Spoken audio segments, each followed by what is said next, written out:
Hello दोस्तों, मैं पुलकित कुमार खरे हमारे माँ गायत्री क्लासेस के यूट्यूब चैनल एमजीसी एकेडमी में आप सभी का स्वागत करता हूं। दोस्तों, पिछले दो वीडियो में हम लोगों ने स्वर संधि के बारे में पढ़ा। इस वीडियो में हम लोग व्यंजन संधि शुरू कर रहे हैं और इस वीडियो में और इसके अगले वीडियो में हम लोग व्यंजन संधि को कंप्लीट करेंगे। तो दोस्तों, सबसे पहले बात करते हैं हम लोग की व्यंजन संधि होती क्या है।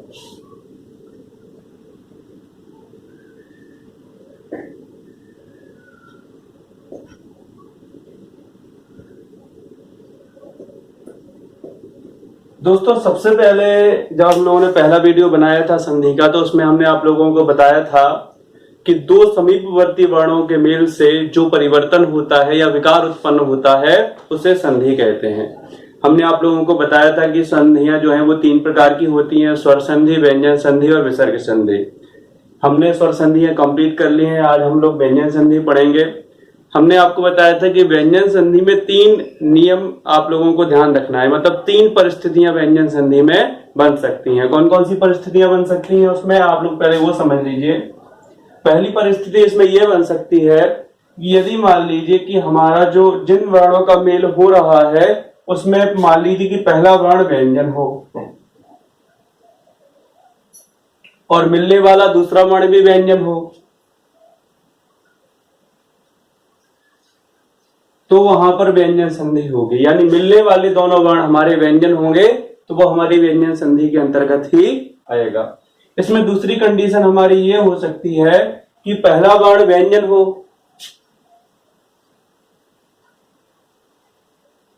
किंतु दूसरा वर्ण स्वर हो। तो यदि मान लीजिए इस तरीके से कंडीशन हमारी मिलती है कि पहला वर्ण व्यंजन हो और दूसरा वर्ण स्वर हो, तो वो भी हमारी व्यंजन संधि के अंतर्गत ही आएगा। इसके बाद में तीसरी स्थिति हमारी ये हो सकती है कि पहला वर्ण स्वर हो और दूसरा वर्ण व्यंजन हो, तो अभी वो हमारी व्यंजन संधि के अंतर्गत ही आएगा। तो ये तीन स्थिति आप लोगों को ध्यान रखना है कि या दोनों वर्ण हमारे व्यंजन हो सकते हैं, या फिर पहला वर्ण व्यंजन और दूसरा वर्ण स्वर हो सकता है, या तीसरी स्थिति हमारी हो सकती है कि पहला वर्ण स्वर और दूसरा वर्ण हमारा व्यंजन हो सकता है। यदि हम परिभाषा की बात करें तो हम व्यंजन संधि की परिभाषा इस प्रकार से दे सकते हैं कि व्यंजन वर्ण का मेल स्वर या व्यंजन वर्ण से होने पर जो परिवर्तन होता है उसे व्यंजन संधि कहते हैं। यानी कि व्यंजन वर्ण का मेल यदि स्वर से हो चाहे व्यंजन से हो, तो उससे जो भी परिवर्तन होगा, जो भी विकार उत्पन्न होगा, उसको हम लोग व्यंजन संधि कहेंगे। अब व्यंजन संधि के प्रकार नहीं होते हैं, जैसे हम लोगों ने स्वर संधि में पढ़ा कि स्वर संधियां 5 प्रकार की होती हैं। इस तरीके से व्यंजन संधि के प्रकार नहीं होते हैं, लेकिन इसके कुछ नियम होते हैं, कुछ महत्वपूर्ण नियम हैं जिसके अपन को अध्ययन करना है और देखना है कि कौन कौन से महत्वपूर्ण नियम है। तो एक एक करके हम लोग सारे नियमों को पढ़ेंगे। सबसे पहले पहला नियम देखते हैं।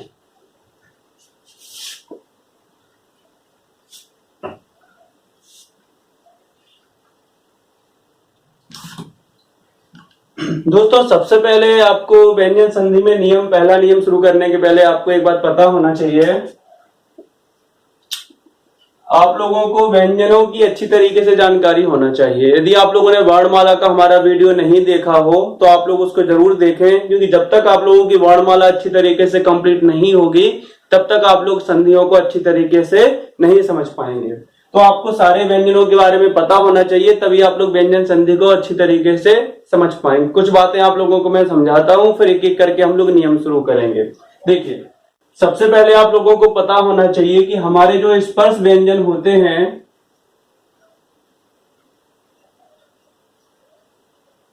इनकी कुल संख्या जो होती है वो होती है हमारी 25। टोटल हमारे 25 स्पर्श व्यंजन होते हैं और ये हमारे 5 वर्गों में विभाजित होते हैं। पहला वर्ग जो होता है वो होता है हमारा का वर्ग, दूसरा होता है चा वर्ग,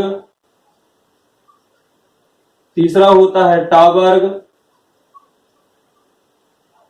चौथा होता है ता वर्ग और पांचवा होता है पा वर्ग। प्रत्येक वर्ग में जो वर्णों की संख्या होती है वो 5 होती है। यानी का वर्ग में भी 5 वर्ण होंगे, चा वर्ग में भी 5 होंगे, यानी पांचों के पांचों जो वर्ग हैं प्रत्येक वर्ग में बाणों की जो संख्या होगी वो होगी 5। तो कई सारे नियम है जिनमें हम लोग आपको बोलेंगे कि वर्ग के प्रथम बाण के बाद में ये वाला बाण आ जाए, तीसरा बाण आ जाए, चौथा बाण आ जाए। तो आपको समझ जाना है कि जहां पर भी वर्ग शब्द का प्रयोग आपको सुनाई देगा या मिलेगा तो आपको समझ जाना है कि यहां पर हम लोग स्पर्श व्यंजनों की बात कर रहे हैं। ठीक है ना, तो आपको इसमें प्रॉब्लम नहीं होगी समझने में। इसके बाद में स्पर्श व्यंजन के बाद में आते हैं हमारे कौन से, अंतस्थ व्यंजन।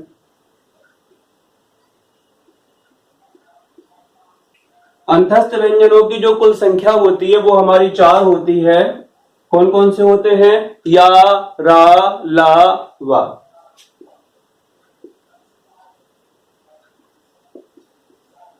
और उसके बाद में हमारे ऊष्म व्यंजन आते हैं।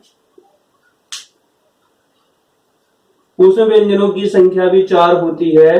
सा, शा, शा, हा। तो दोस्तों ये सभी प्रकार के आपको व्यंजनों की जानकारी होना चाहिए, तभी आप लोग व्यंजन संधि को प्रॉपर तरीके से समझ पाएंगे। तो चलिए पहला नियम हम लोग शुरू कर देते हैं।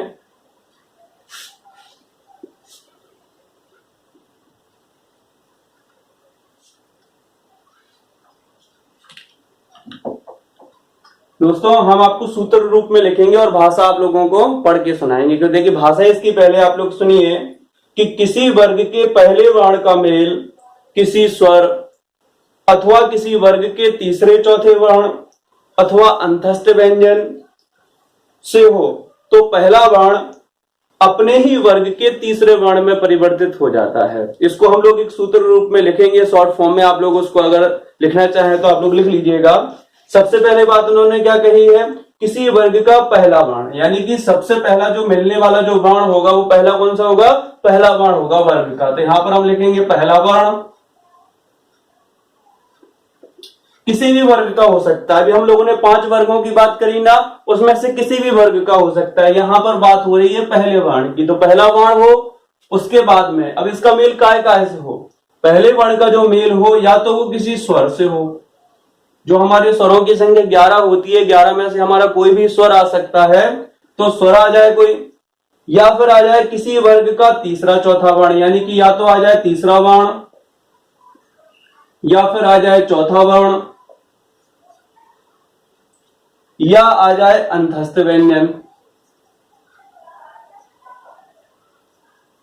अंतस्थ व्यंजन, अंतस्थ व्यंजन अभी हम लोग देख चुके हैं कि अंतस्थ व्यंजनों की जो संख्या होती है हमारी वो 4 होती है, 11 अलावा। तो इनमें से कोई भी एक वर्ण यदि हमारा आ जाता है तो जो पहला वर्ण होगा वो अपने ही वर्ग के तीसरे वर्ण में बदल जाएगा। यहां पर हम लिखेंगे अपने वर्ग के तीसरे वर्ण में परिवर्तित। ठीक है ना, पहले वर्ण के बाद में क्या क्या आ जाए, स्वर आ जाए, किसी भी वर्ग का तीसरा वर्ण आ जाए, चौथा वर्ण आ जाए, अंतस्थ व्यंजन आ जाए, तो क्या होगा, पहला वर्ण जो होगा वो अपने ही वर्ग के तीसरे वर्ण में बदल जाएगा। जैसे मान लीजिए का है, तो का तीसरा वर्ण कौन सा होगा, गा, तो का परिवर्तन काय में हो जाएगा, गा में हो जाएगा। इसी तरीके से चा है, तो चा का परिवर्तन काय में हो जाएगा, चा छा जा, यानी चा का परिवर्तन जो है वो जा में हो जाएगा। इस तरीके से जो भी पहला वर्ण होगा वो अपने ही वर्ग के तीसरे वर्ण में परिवर्तित हो जाएगा। इसके कुछ हम उदाहरण देखेंगे, उदाहरण से आपको और ज्यादा समझ में आ जाएगा। देखिए यहां पर जैसे हमने लिखा दिक धन गज, अगर आप थोड़ा इसको ध्यान से देखो तो ये का आ गया, यानी पहला वर्ण जो है हमारा वो पहला वर्ण है, यानी वर्ग का पहला वर्ण है का, पहले वाले वर्ग का। उसके बाद में आ गया गा, तो गा क्या होता है, तीसरा वर्ण होता है। तो नियम हमारा सही साबित हुआ, इस नियम के अकॉर्डिंग हम लोग बनाएंगे। अब इसमें क्या कहा गया है कि पहला वर्ण जो है वो अपने ही वर्ग के तीसरे वर्ण में परिवर्तित हो जाएगा। तो का तीसरा वर्ण क्या होता है, गा होता है। का जो है वो गा में परिवर्तित हो जाएगा। तो जब का परिवर्तन गा में हो जाएगा तो यहां पर भी दूसरा गा आ जाएगा, तो इसका हम लोग बनाएंगे दिग्गज।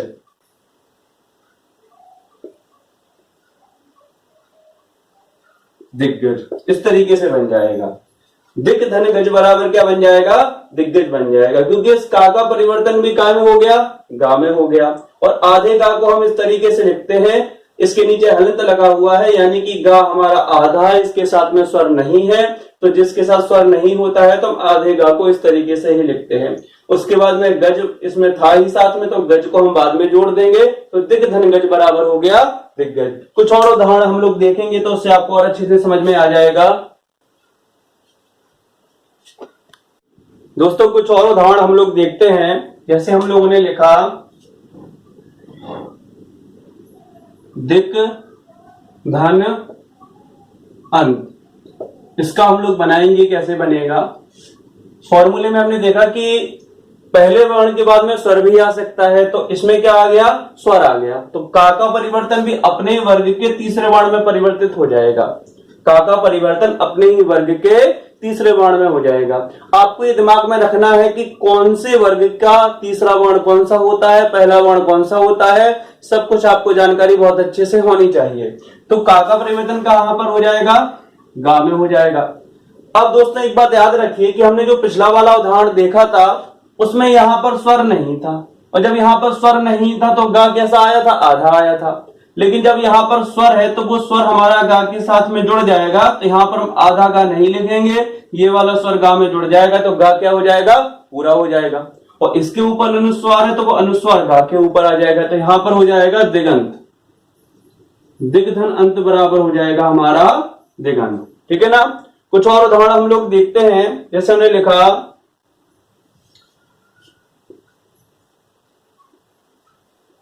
भगवत धन भजन। यहां पर हमारा ता है, ता जो है पहला वर्ण होता है, और भा क्या होता है, भा हमारा चौथा वर्ण होता है। ठीक है ना। तो हम क्या करेंगे, ता का परिवर्तन अपने ही वर्ग के तीसरे वर्ण में कर देंगे। तो ता का तीसरा वर्ण कौन सा होता है, दा होता है। ता वर्ग जो होता है उसका तीसरा वर्ण दा होता है, ता था दा। तो हम लोग क्या करेंगे, ता का परिवर्तन दा में कर देंगे, तो यहां पर हमारा दा आ जाएगा, तो हो जाएगा भगवद भजन। यहां पर आपको आधा दा ही लिखना है, दा के नीचे हलंत लगाना जरूरी है, पूरा दा नहीं आएगा। पूरा दा इसलिए नहीं आएगा क्योंकि यहां पर स्वर नहीं है, व्यंजन है, इसलिए हम यहां पर हलंत लगाएंगे। जब यहां पर स्वर होता है तो वो उसके साथ में जुड़ जाता है और हलंत नहीं आता है, लेकिन जब यहां पर व्यंजन होता है तो इसके साथ भी हमें हलंत लगाना जरूरी है, तो फिर वहां पर स्वर नहीं होगा। एक और एग्जाम्पल हम लोग देखते हैं, जैसे हमने लिखा सत धन भावना। अब आप लोग यहां पर देखिए कि ता के नीचे हलंत है, यानी ता आधा है हमारा, और यहां पर भाग है, यानी कि इसमें भी ता के बाद में भा आया था, इसमें भी ता के बाद में भा आ गया। तो बिल्कुल इसी तरीके से बन जाएगा हमारा, ता का परिवर्तन भी हमारा दा में हो जाएगा। तो क्या लिखेंगे, सद्भावना, सद्भावना। तो इस तरीके से दोस्तों हम बहुत सारे उदाहरण बना सकते हैं। आप लोगों को समझ में आ गया होगा, आपके पास जो भी पुस्तक हो आप लोग उससे इसका अभ्यास करिए, आप लोगों को अच्छी तरीके से ये नियम समझ में आ गया होगा। इसके बाद में हम लोग दूसरा नियम देखते हैं। इसका दूसरा नियम का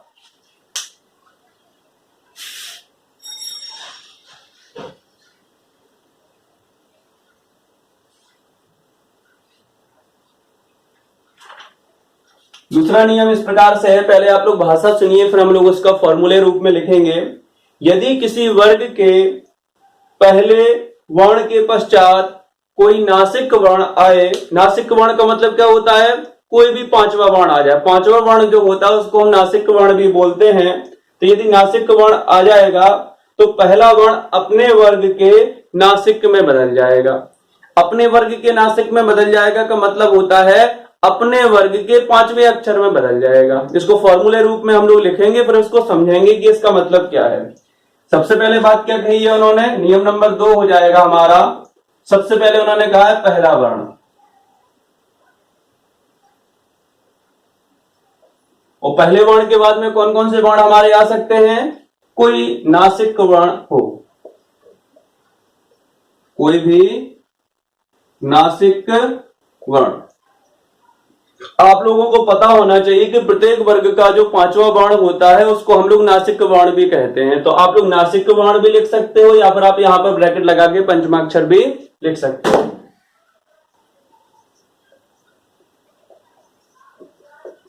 पंचमाक्षर दोनों तरीके से आप लोग याद कर लीजिए, आपको दिक्कत नहीं होगी। तो क्या होगा, पहला वर्ण अपने वर्ग के नासिक में बदल जाएगा। तो यहां पर हम लिखेंगे अपने नासिक में परिवर्तन, यानी कि अपने ही वर्ग के पांचवें वर्ण में बदल जाएगा। कुछ उदाहरण हम लोग देखेंगे, उन उदाहरणों के माध्यम से आपको बहुत अच्छे से समझ में आ जाएगा। देखिए यहां पर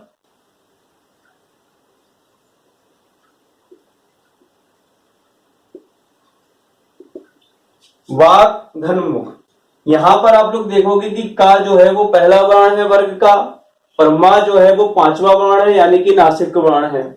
तो नियम क्या कहता है कि पहला वर्ण अपने ही वर्ग के नासिक में बदल जाएगा, यानी का परिवर्तन जो है वो अपने ही पांचवें अक्षर में हो जाएगा।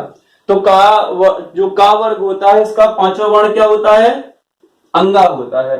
तो का परिवर्तन काय में हो जाएगा, अंगा में हो जाएगा। तो यहां पर हम लोग इसको लिखेंगे वांग मुख, इस तरीके से बन जाएगा। तो वाक धनमुख बराबर हो जाएगा हमारा वांग मुख। कुछ और उदाहरण हम लोग देखेंगे, जैसे हमने लिखा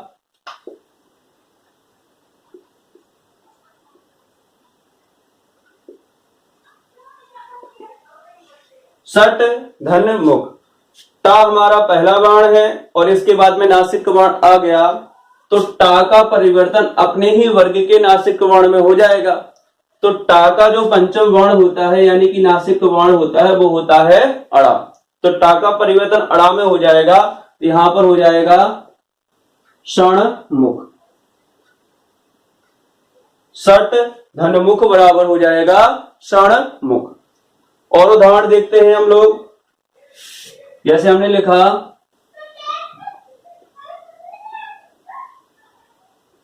जगत धन नाथ, ता पहला वर्ण है और ना पांचवा वर्ण है।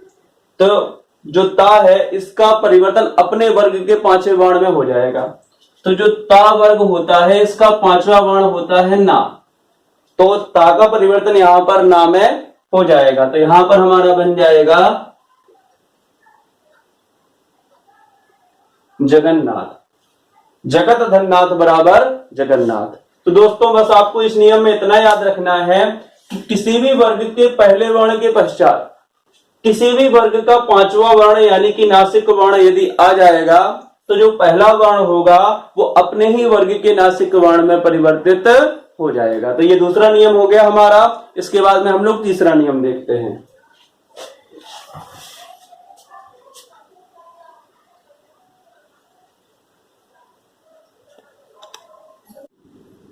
तीसरा नियम हम लोग देखते हैं दोस्तों। इसमें क्या है, आप लोग फॉर्मूले रूप में समझना, इसमें ज्यादा भाषा लिखने की जरूरत नहीं पड़ेगी आपको। देखिए इसमें क्या है कि छा के पूर्व यानी कि पहले, छा के पहले क्या हो, छा के पहले कोई स्वर हो। यदि छा वर्ण है और छा के पहले यदि कोई स्वर आता है तो उसके बीच में क्या जुड़ जाएगा, उसके बीच में चा जुड़ जाएगा। बीच में चा वर्ण आ जाएगा, ठीक है ना। यानी कि छा वर्ण के पहले यदि स्वर है, कोई भी स्वर, ये नियम नहीं है कि कौन सा स्वर आएगा, तो क्या होगा कि छा और स्वर के बीच में क्या जुड़ जाएगा, चा जुड़ जाएगा। तो बस आपको इतना याद रखना है, कैसे वो आप लोग समझिए। जैसे हम लोगों ने लिखा तरुधन छाया, तो यहां पर आप लोग देखोगे यहां पर छा है, तो छा के पहले क्या है, स्वर। क्यों है स्वर, क्योंकि यहां पर हलंत नहीं लगा है। यहां पर हलंत नहीं लगा है यानी कि यहां पर जो स्वर है वो है छोटा ऊ, तो छा के पहले स्वर आ गया। तो हमें क्या काम करना है, केवल हमें बीच में आधे चा को जोड़ देना है और कुछ नहीं करना, परिवर्तन कुछ भी नहीं होगा, बस बीच में आधा चा आ जाएगा। तो बस हम बनाते जाएंगे।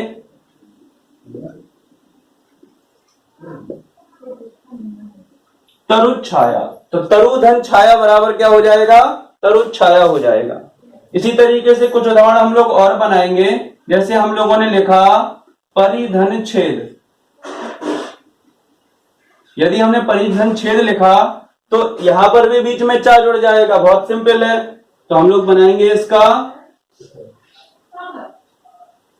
परिच्छेद बन जाएगा। इसी तरीके से एक और हम लोग उसका उदाहरण बनाते हैं। जैसे हम लोगों ने लिखा विधन छेद, तो इसके बीच में क्या जुड़ जाएगा, इसके बीच में भी आधा चा जुड़ जाएगा, तो यहां पर बन जाएगा विच्छेद। तो सारे के सारे इसी तरीके से बनेंगे, बहुत ही सरल है और इसमें ज्यादा आप लोगों को दिक्कत भी नहीं होगी बनाने में। बस आप लोगों को क्या काम करना है, आपको बस बीच में चा ही जोड़ना है। इसके बाद में हम लोग अगला नियम देखते हैं।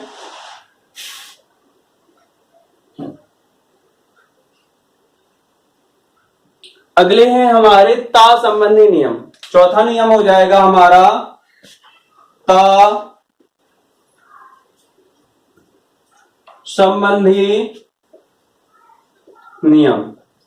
दोस्तों ता संबंधी नियम 3-4 है, मतलब ता वर्ण से संबंधित 3-4 नियम है। तो हमारा जो मूल नियम रहेगा वो तो नियम नंबर 4 रहेगा। इसके अंतर्गत 3-4 नियम रहेंगे छोटे छोटे, वो हम लोग देखेंगे। तो आप लोगों को मुख्य जो नियम रहेगा हमारा वो है ता संबंधी नियम, या ऐसा लिख सकते हैं हम ता वर्ण संबंधी नियम। तो इसमें देखिए आप लोग ABC करके हम लोग इसको लिखेंगे। तो इसमें पहला नियम यानी नियम नंबर A हो जाएगा हमारा। इसमें पहला नियम हो जाएगा कि ता के बाद में चा या छा कुछ भी आ जाए, यानी या तो आ जाए चा वर्ण आ जाए या फिर आ जाए छा, दोनों में से कोई भी एक वर्ण आ जाए तो क्या हो जाएगा, ता का जो परिवर्तन है वो हो जाएगा चा में। समझ रहे हैं ना आप लोग कि अगर ता के बाद में चा या छा इन दोनों में से कोई भी एक वर्ण यदि आ जाएगा तो ता का परिवर्तन चा में हो जाएगा। अब इसके उदाहरण हम लोग देखेंगे कैसे बनेंगे इसके। देखिए सत धन चरित्र, यहां पर लिखा हुआ है सत धन चरित्र, तो यहां पर ता आ गया और ता के बाद में क्या आ गया, चा आ गया। तो आप लोगों को क्या करना है, ता का परिवर्तन चा में कर देना है। तो यहां पर क्या बन जाएगा, सच्चरित्र। सत धन चरित्र बराबर क्या बन जाएगा, सच्चरित्र बन जाएगा। कुछ और उदाहरण हम लोग देखेंगे इसके। जैसे हम लोगों ने लिखा उत धन चारण, उत धन चारण हम लोगों ने लिखा तो इसका परिवर्तन भी कहां में हो जाएगा, चा में हो जाएगा। तो यहां पर बन जाएगा हमारा उच्चारण। उत धन चारण बराबर उच्चारण बन गया। कुछ और देखते हैं। जैसे हमने लिखा उत धन छिन्न, हमने उत धन छिन्न लिखा तो यहां पर ता का परिवर्तन यहां पर भी कहां में हो जाएगा, चा में हो जाएगा। तो यहां पर बन जाएगा हमारा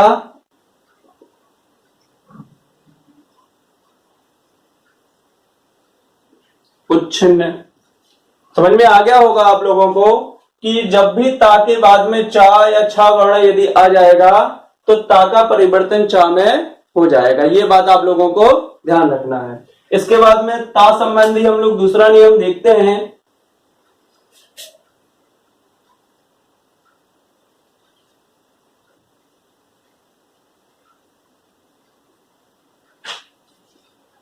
दूसरा नियम है इसमें नियम नंबर B कि यदि ता के बाद में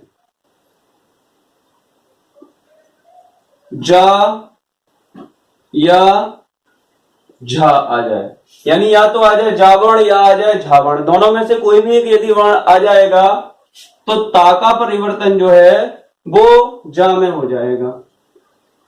ता का परिवर्तन भी जा में हो जाएगा। ठीक है ना। अब इसके कुछ हम लोग उदाहरण देखेंगे कि कौन कौन से इसमें बनते हैं। जैसे हमने लिखा सत धन जन। हमने लिखा सत धन जन, तो यहां पर ता है और ता के बाद में क्या आ गया, जा आ गया, तो ता का परिवर्तन काय में हो जाएगा, जा में हो जाएगा। तो हम यहां पर बनाएंगे सज्जन। सत धन जन बराबर क्या हो जाएगा, सज्जन हो जाएगा। इसके बाद में कुछ और हम लोग बनाते हैं, जैसे हमने लिखा जगत धन जननी, तो जगत धन जननी लिखा तो क्या हो जाएगा, इस ता का परिवर्तन भी जा में हो जाएगा, तो क्या बन जाएगा, जगत जननी हो जाएगा। हम लोग आम भाषा में जगत जननी लिख देते हैं, लेकिन उसका जो शुद्ध रूप होता है वो यही होता है, जगत जननी। अगर आप लोग अशुद्ध आगे से ना लिखें और अगर आपको ये परीक्षा में आ गया तो आप लोग इसकी गलती ना करें, तो ध्यान रखिए कि जगत जननी को हम लोग इसी तरीके से लिखते हैं, यही इसका शुद्ध रूप माना जाता है। एक और हम लोग देखते हैं जो बहुत ज्यादा परीक्षाओं में पूछा जाता है, वर्तनी में भी बहुत ज्यादा पूछा जाता है, उसको आप लोग देखिए। जैसे हमने लिखा उत धन ज्वल, ये बहुत ज्यादा इंपॉर्टेंट है, वर्तनी में भी आपका आता है और कई परीक्षाओं में ये आपका पूछा जा चुका है, क्योंकि इसमें बच्चे अधिकतर गलतियां कर देते हैं। तो देखिए यहां पर एक आधा जा है और यहां पर ता का परिवर्तन भी कहां में हो जाएगा, जा में हो जाएगा, तो ये भी आधा जा हो जाएगा, यानी इसमें क्या हो जाएगा, 2 बार आधा जा आ जाएगा। तो उज्जवल हमारा इस तरीके से बनेगा। अक्सर ये लिखने में बहुत ज्यादा गलतियां होती हैं, तो बच्चे क्या काम करते हैं कि एक बार इस तरीके से इसको लिख देते हैं, कुछ इस तरीके से लिख देते हैं, तो ये सब दोनों रूप क्या है इसके, ये गलत है। तो आप लोगों को ध्यान रखना है कि शुद्ध उज्जवल जो होता है वो हमारा इस तरीके से ही लिखा जाता है।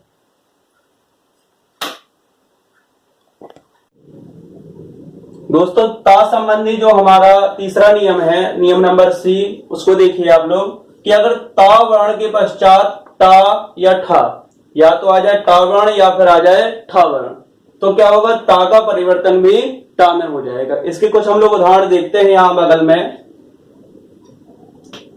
जैसे हम लोगों ने लिखा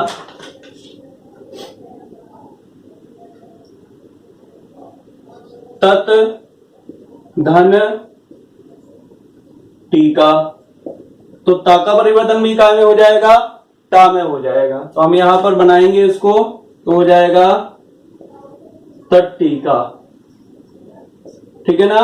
ता का परिवर्तन कहां में हो जाएगा, टा में हो जाएगा। एक और इसी का उदाहरण बनाते हैं, बृहत धन टीका, बृहत धन टीका, तो इसमें भी ता के बाद में टा आ गया, तो हम लोग क्या करेंगे, ता का परिवर्तन टा में कर देंगे, तो यहां पर बन जाएगा बृहत टीका, ठीक है ना। तो ये आपको समझ में आ गया होगा, ज्यादा उदाहरण लिखने की जरूरत नहीं है अपन को, बस उसको समझना है। तो आपको याद रखना है कि जब भी ता वर्ण के बाद में टा या ठा वर्ण आ जाएगा तो ता का परिवर्तन टा में हो जाएगा। 2 उदाहरण हम लोगों ने देखे, तत धन टीका बराबर तट टीका और बृहत धन टीका बराबर हो जाएगा बृहत टीका। इसके बाद में हमारा नियम नंबर डी है, इसमें लिखा हुआ है कि ता के बाद में ला आ जाए। यदि ता के बाद में ला वर्ण आ जाएगा तो ता का परिवर्तन भी ला में हो जाएगा।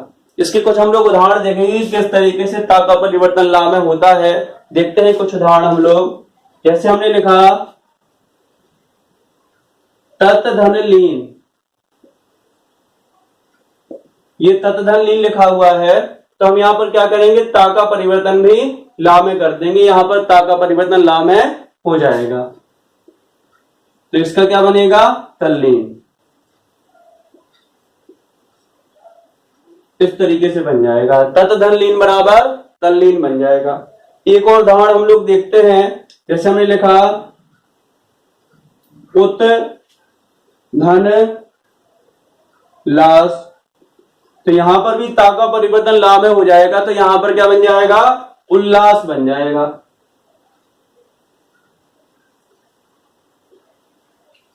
इसके बाद में एक और इसका अंतिम उदाहरण देख लेते हैं हम लोग। हमने लिखा उत धन लेख, उत धन लेख है तो यहां पर ता का परिवर्तन ला में हो जाएगा, इसका बन जाएगा उल्लेख, उत धन लेख बराबर उल्लेख बन जाएगा। तो ये तीन उदाहरण हम लोगों ने देखे कि तत् धन लीन बराबर तल्लीन, उत धन लास बराबर उल्लास और उत धन लेख बराबर उल्लेख। इसके बाकी के उदाहरण भी बिल्कुल इसी तरीके से ही बनेंगे। इसके बाद में जो ता संबंधी अगला नियम है हमारा, नियम नंबर ई, इसके देखते हैं हम लोग। इसको थोड़ा सा आप लोग ध्यान से देखिए।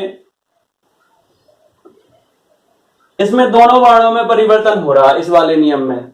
अभी तक क्या हो रहा था कि ता में ही परिवर्तन हो रहा था, उसके बाद में जो भी वर्ण आता था उसमें किसी प्रकार का कोई परिवर्तन नहीं होता था। लेकिन इस वाले नियम में क्या है कि ता में भी परिवर्तन हो रहा है और उसके बाद में जो वर्ण आ रहा है यानी कि जो सा आ रहा है उसमें भी परिवर्तन हो रहा है। तो ता का परिवर्तन जो है वो हो जाएगा चा में और जो सा है सा का परिवर्तन हो जाएगा छा में। यानी कि इस वाले नियम में आपको दोनों वर्णों में ही परिवर्तन करना है। उदाहरण से आपको और अच्छे से समझ में आ जाएगा कि किस तरीके से दोनों वर्णों में परिवर्तन हो रहा है। देखिए यहां पर जैसे हमने लिखा उत धन श्वास, उत धन श्वास लिखा हम लोगों ने, तो यहां पर ता का परिवर्तन हो जाएगा चा में और सा का परिवर्तन हो जाएगा छा में। ता का परिवर्तन चा में और सा का परिवर्तन छा में। तो क्या बन जाएगा उच्छ्वास। दोनों में परिवर्तन हुआ तो हमारा क्या बन जाएगा उच्छ्वास बन जाएगा। छा भी आधा रहेगा चा भी आधा रहेगा, तो चा को हम इस तरीके से आधा लिखेंगे और छा के नीचे भी हलंत लगाना आपको जरूरी है क्योंकि छा भी हमारा आधा ही है। और उदाहरण इसके देखते हैं हम लोग। जैसे हमने लिखा सत धन शास्त्र, तो यहां पर भी दोनों जगह परिवर्तन होगा, ता में भी परिवर्तन होगा और सा में भी परिवर्तन होगा। तो ता का परिवर्तन चा में हो जाएगा और सा का परिवर्तन छा में हो जाएगा। तो इसका बनेगा सच्छास्त्र, सच्छास्त्र बन जाएगा इसका। इसके बाद में एक और देखते हैं इसका तत् धन शंकर, तत् धन शंकर, तो इसमें भी बिल्कुल उसी तरीके से परिवर्तन हो जाएगा। तो हम लोग क्या बनाएंगे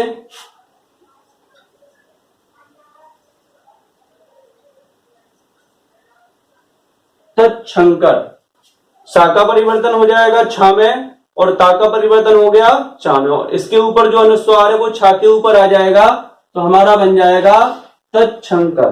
तो ये वाला नियम भी हमारा कंप्लीट हो गया है। बस आपको इतना ध्यान रखना है कि ता का परिवर्तन हो जाएगा चा में और सा का परिवर्तन हो जाएगा छा में। इसके बाद में ता संबंधी एक और अंतिम महत्वपूर्ण नियम है, उसको और आप लोग समझ लीजिए और आपके ता संबंधी नियम पूरे हो जाएंगे। अगला नियम जो है हमारा ता संबंधी, इसमें भी दोनों जगह परिवर्तन हो रहा है। जब भी ता के बाद में हा आ जाएगा तो दोनों वर्णों में परिवर्तन होगा।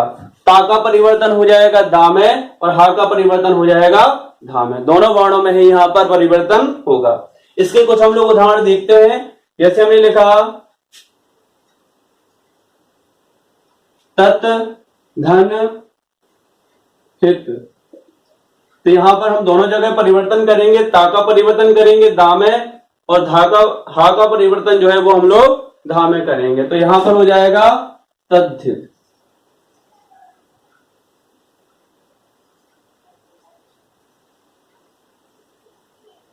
तद्धित, तत् धनित बराबर बन जाएगा तद्धित। कुछ और उदाहरण हम लोग देखते हैं। उत धन हार, उत धन हार को भी हम इसी तरीके से बनाएंगे। तो क्या बन जाएगा उद्धार बन जाएगा हमारा।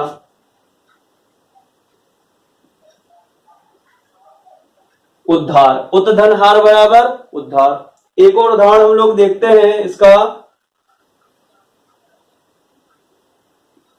पत धन हति,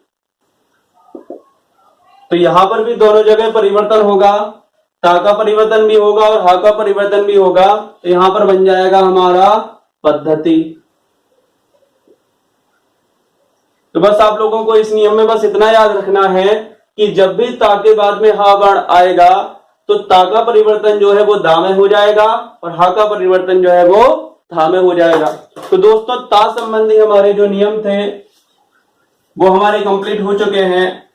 यहाँ पर इस वीडियो में हम लोगों ने व्यंजन संधि के 4 नियम कंप्लीट किए हैं और इसके बाद में जो हम लोग अगला वीडियो बनाएंगे इसमें हम लोग व्यंजन संधि के बाकी के वीडियो कंप्लीट करेंगे और उसके बाद में हम लोग विसर्ग संधि पढ़ेंगे। आप लोग आगे के वीडियो जरूर देखिएगा और इसके पीछे के वीडियो अगर आप लोगों ने नहीं देखे हैं तो वो वीडियो भी आप लोग जरूर देखें। यदि आपको हमारा वीडियो पसंद आता है तो आप लोग हमारे वीडियो को लाइक कीजिए, ज्यादा से ज्यादा लोगों तक पहुंचाइए। थैंक यू, धन्यवाद।